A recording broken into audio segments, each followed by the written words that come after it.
é que melhoramos. É sempre bom a gente comemorar o fato da gente não piorar. Sim, mas melhor, o JP mas trouxe o recado, né? A gente ainda está longe de chegar às metas, né? Em relação ao ensino médio, por exemplo, entre as 27 unidades federativas do país, apenas uma conseguiu alcançar essa meta que foi estabelecida no estado na etapa do ensino médio, né? Foi Goiás. Então, um estado de 27 unidades da federação. A gente vai repercutir mais esse assunto agora com quem entende tudo de educação, que é a Priscila Cruz, presidente da Todos pela Educação. Oi, Priscila, boa tarde, boa noite para você, bem-vinda novamente aqui à Rádio Bandeirantes.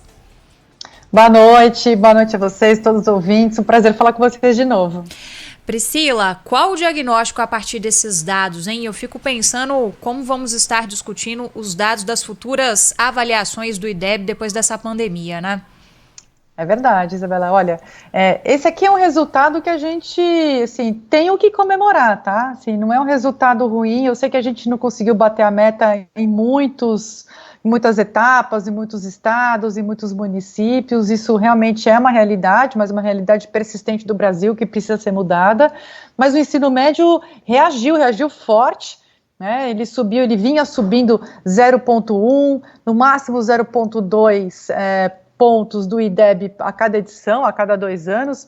Nessa edição a gente tem uma subida de 0,4, então é uma reação que é muito fruto de um pragmatismo maior, né, uma atenção maior que as secretarias estaduais, que os governos estaduais deram para o ensino médio. Enfim, tem uma série de razões aí para a gente explicar esse resultado, que não é um resultado ruim, não, é um resultado bom, é fruto de uma mudança, assim, uma inflexão nos resultados do ensino médio. No Fundamental 1, a gente teve o contrário, né? É uma etapa que historicamente cresceu, né, sempre cresceu mais e dessa vez cresceu menos.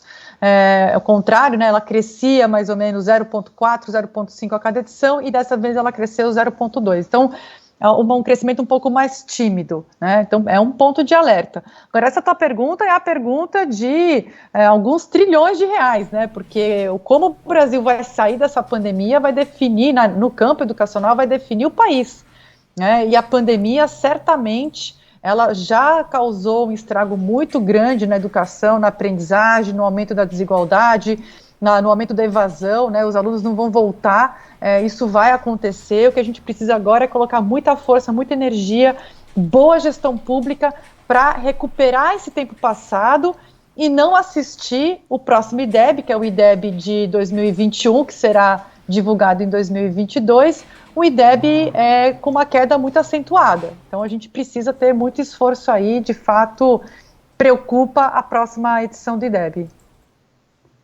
Pois é, Priscila, por que Goiás conseguiu despontar aí como o único em relação aos dados do ensino médio a cumprir a meta? Houve algo de diferente que foi aplicado no estado e que pode servir de exemplo para as outras unidades da federação? Uhum.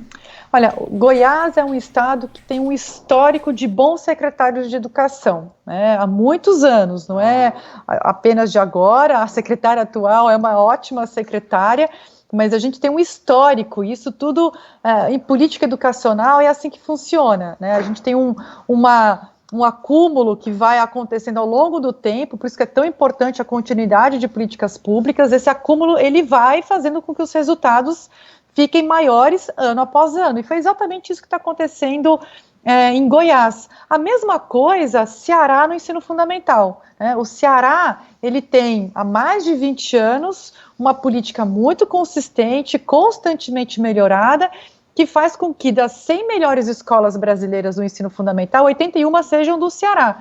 Então, é um estado que conseguiu acertar a política pública e mesmo com as mudanças da gestão dos partidos, né, do governador, dos prefeitos, ele consegue manter uma trajetória consistente de melhoria. Nenhuma rede melhora de forma abrupta do dia para a noite. Tudo é uma construção. A cada retrocesso atrasa ainda mais esse resultado bom que a gente precisa para todas as crianças e jovens do Brasil. Então, Goiás faz isso. Goiás tem as políticas públicas consistentes, voltadas para resultados. É um estado que, como eu disse, há muitos anos tem uma visão pragmática né? Você não vê no estado de Goiás políticas que a gente chama de penduricalhos, aquelas políticas que são bonitinhas, mas que não dão resultado nenhum. Goiás tem uma pegada mais pragmática, consistente e que consegue sustentar ao longo do tempo para ter os resultados que tem. Eu também destaco Pernambuco, né? Pernambuco também é outro estado que vem crescendo bastante no ensino médio, um estado mais pobre, né, com uma renda per capita menor, também tem conseguido pela via do tempo integral. É a rede que tem a maior participação de escolas em tempo integral. São Paulo também, apesar de ser a maior rede do Brasil, uma rede gigantesca, também vem crescendo no ritmo muito bom no ensino médio. É isso que a gente precisa expandir para todos os estados brasileiros. Estamos conversando com Priscila Cruz, presidente da Todos pela Educação. Priscila, falando um pouquinho agora da questão do Enem seriado, né? O aluno ele vai poder fazer uma prova do SAEB na escola e concorrer a vagas do ensino superior no Brasil inteiro, é isso? São algumas inovações que o INEP vem anunciando, né? São inovações que podem ser importantes. Qual que é o receio, assim, qual que é o risco desse tipo de caminho? É que o Brasil acabou de concluir a construção da Base Nacional Comum Curricular, ou seja, é um currículo base para todo o país e que depois cascateia para estados, municípios e escolas a partir da realidade local. É importante ter uma base nacional comum curricular, o Todos pela Educação sempre defendeu, participou, né, da construção, da defesa e agora também da implementação, porque a base ela alinha todas as políticas em torno da aprendizagem, o que uma avaliação muito extensiva, né, então todos os anos, valendo, né, uma vaga na universidade, o que pode fazer se não tiver um alinhamento com a base nacional comum curricular? É justamente matar a base. Né? O que vai acontecer é que os alunos vão ficar mais preocupados com aquilo que cai na prova do que realmente o trabalho que é feito na escola. Então esse alinhamento ele é muito importante, né? A chamada de atenção que a gente faz nesse momento, inclusive para o INEP, para o Ministério da Educação, é que essas avaliações elas fortaleçam a base nacional comum curricular e não o contrário, né? Então fica só esse alerta, mas pode ser um caminho positivo para poder tirar aquela tensão de um único momento de prova que define a vida do jovem. Essa é uma experiência de outros países, né? É bem comum você ter alguns momentos de avaliação que no seu conjunto se integralizam para a decisão ou para a pontuação desse jovem ir para uma determinada universidade ou outra, ou a concorrer às vagas que existem no ensino superior.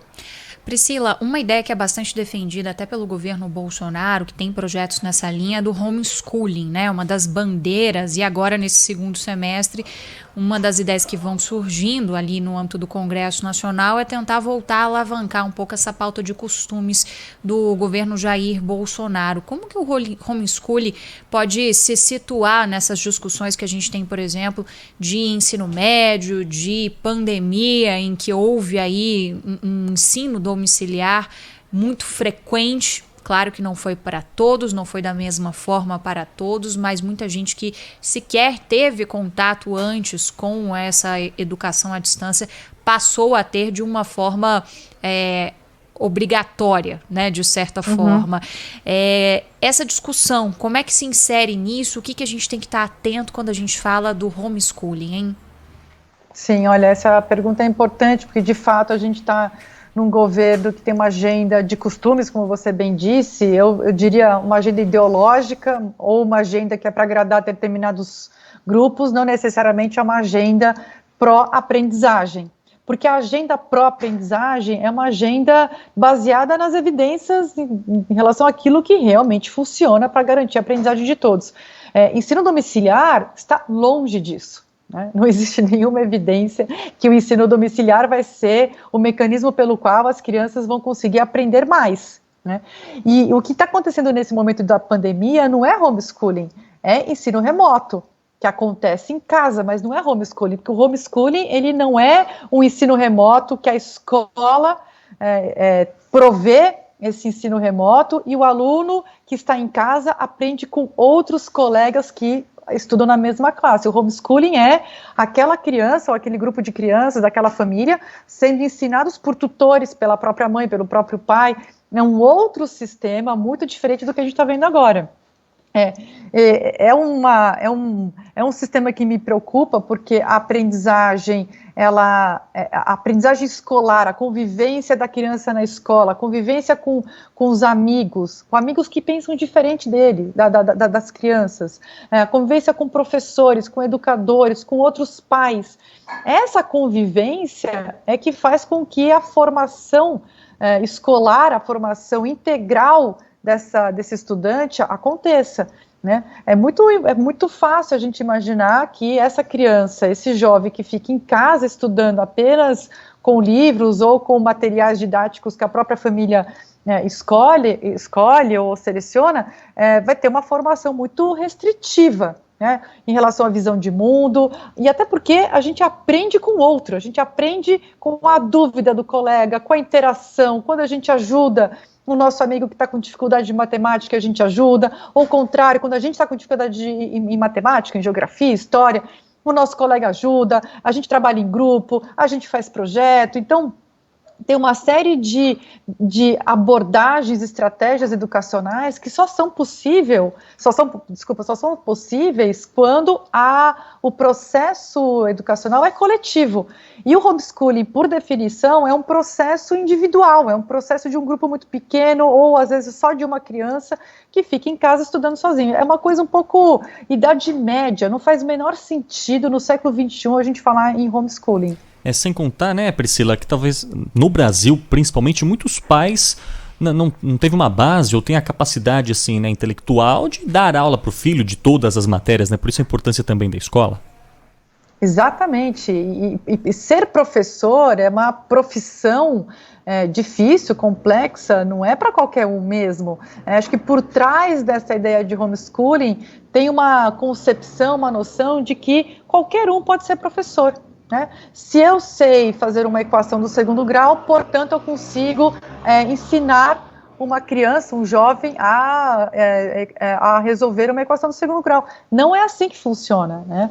Bom, primeiro que ninguém é detentor do conjunto de conhecimentos que um grupo de professores de uma escola detém. Segundo, que a didática, que é o como ensinar, o como garantir a aprendizagem, é uma ciência, é algo que se aprende. Se os professores brasileiros estão sendo bem formados, é uma outra discussão, e é uma discussão muito importante, que de fato a gente precisa melhorar a formação, tanto a inicial quanto a continuada dos professores do Brasil. Mas não é trivial ensinar, não é trivial você ser um educador, você ser um professor, não é para qualquer um. Da mesma forma que você não vai embarcar num avião que foi projetado por alguém que não teve formação em engenharia aeronáutica, alguém tem coragem de embarcar num avião que foi projetado por alguém que não tem o conhecimento técnico específico? Pois então assim, a mesma coisa com homeschooling. Então, ser professor é algo bastante complexo, não é para qualquer um, tem que ter formação, isso coloca em risco a criança, coloca em risco a sua formação, e a gente sabe, nessa era do conhecimento, ainda mais agora, essa aprendizagem, é a formação que essa criança vai ter ao longo da sua infância, adolescência e juventude que vai definir o seu futuro, as suas oportunidades. Então é uma temeridade o crescimento dessa agenda do homeschooling. Pois é, agenda que volta e meia a gente volta a falar, tem que passar por uma regulamentação lá no Congresso Nacional e é um dos itens para continuar aqui no nosso radar do Bastidores do Poder. Priscila Cruz, da Todos pela Educação, muito obrigada pela entrevista, Priscila, é sempre um prazer falar com você e ouvir as suas opiniões e análises aqui na Rádio Bandeirantes. Boa noite. Boa noite a todos os ouvintes da Rádio Bandeirantes, sempre bom estar com vocês.